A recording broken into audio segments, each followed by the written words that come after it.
दोस्तों आज की खबर है रणदीप हुड्डा की फिल्म सावरकर के बारे में।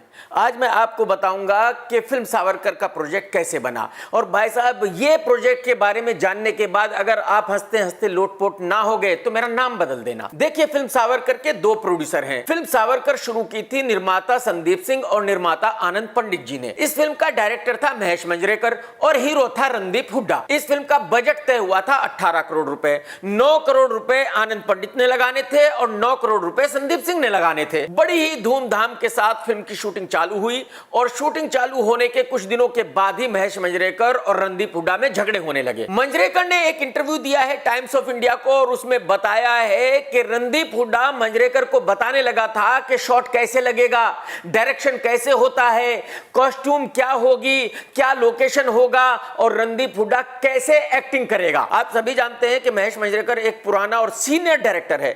अगर उसको उसका एक्टर बताएगा कि डायरेक्शन कैसा होगा तो वो उस बात को एक्सेप्ट करेगा ही नहीं। और वही हुआ। रणदीप की इन हरकतों के बाद मंजरेकर ने कहा कि भाई साहब मैं इस फिल्म का डायरेक्शन नहीं करूंगा, मैं इस फिल्म को छोड़ रहा हूं। फिल्म के निर्माता बेचारे क्या करते, उन्होंने कहा भाई ठीक है।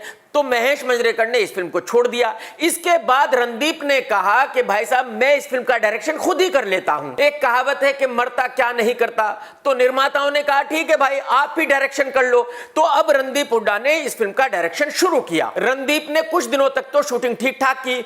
उसके बाद बहुत सारे लोगों को गाली गलौज करना शुरू कर दिया, बहुत सारे लोगों को भगाना शुरू कर दिया। उस वक्त तक निर्माता आनंद पंडित साहब अपने हिस्से के पैसे लगा चुके थे, यानी कि वो 9 करोड़ के बजाय तकरीबन 10 करोड़ रुपए लगा चुके थे।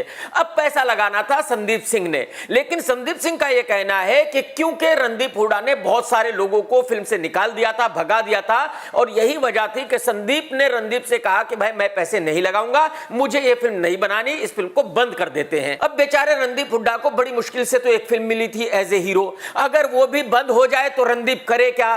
तो रणदीप ने एक नोएडा के बिल्डर को फंसाया और उसको कहा कि देखो भाई साहब मैं बहुत बड़ा सुपरस्टार हूं, शाहरुख खान, आमिर खान, ऋतिक रोशन ये तो मेरे सामने पानी भरते हैं, कुछ है ही नहीं मेरे सामने। भाई मैं इतना बड़ा सुपरस्टार हूं कि अमेज़न वाले, नेटफ्लिक्स वाले, जियो वाले मेरे घर पर बैठे रहते हैं, हाथ जोड़ते रहते हैं भाई हमारी एक वेब सीरीज कर लो, लेकिन मैं करता नहीं हूं क्योंकि मैं तो बहुत बड़ा सुपरस्टार हूं। बात समझो आप। और भाई साहब मैं आपको एक बहुत ही बढ़िया ऑफर दे रहा हूं, ऐसी ऑफर दे रहा हूं कि आप बहुत बड़े प्रोड्यूसर बन जाओगे और भाई साहब आपको 10-20 करोड़ रुपए का फायदा तो ऐसे ही हो जाएगा।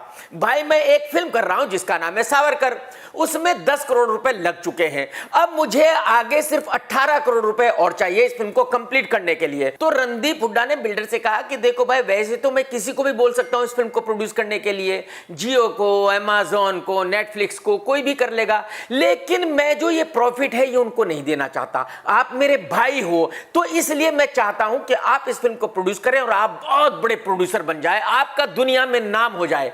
और रणदीप दिल ही दिल में ये कह रहा होगा कि भाई साहब कोई और तो मुझे फंसेगा नहीं, मुझे मामा सिर्फ आपको ही बनाना है, आपको ही काटना है, क्योंकि जो बॉलीवुड के लोग हैं वो तो बहुत सियाने हैं, उनको तो पता है मैं कितना बड़ा सुपरस्टार हूं, तो वो तो मुझे एक कौड़ी भी देने वाले नहीं है। मेरे हत्थे अगर कोई चढ़ेगा तो भाई वो सिर्फ और सिर्फ तुम ही हो बस। अच्छा वो बेचारा नॉर्थ इंडियन नोएडा का बिल्डर, तो उसके लिए तो रणदीप हुड्डा बहुत बड़ा सुपरस्टार, और अगर रणदीप उससे कुछ कह रहा है तो उसके लिए तो वो एक बहुत बड़ी बात हो गई। भाई रणदीप भाई ने मुझे ये कहा है, कोई मजाक थोड़ा ही है। इस बिल्डर का नाम है योगेश। योगेश भाई ने बोला कि भाई साहब दिक्कत ही कोई नहीं, 18 करोड़ रुपए मैं आपको देता हूं, आप फिल्म कंप्लीट कीजिए। योगेश भाई ने 18 करोड़ रुपए लगाकर फिल्म को कंप्लीट करा दिया।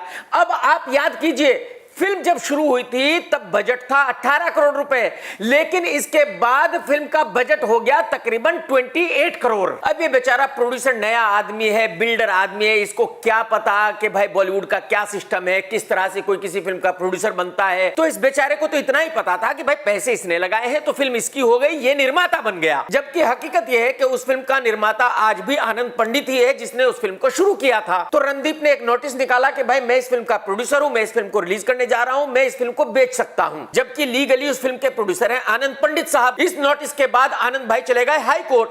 हाई कोर्ट से एक डिसीजन आया जिसमें कहा गया कि भाई इस फिल्म के निर्माता आनंद पंडित है, रणदीप हुड्डा नहीं है या कोई दूसरा तीसरा नहीं है, किसने पैसे लगाए हैं ये उसकी प्रॉब्लम है। तो अदालत के मुताबिक अब इस फिल्म का लीगल स्टेटस क्या है?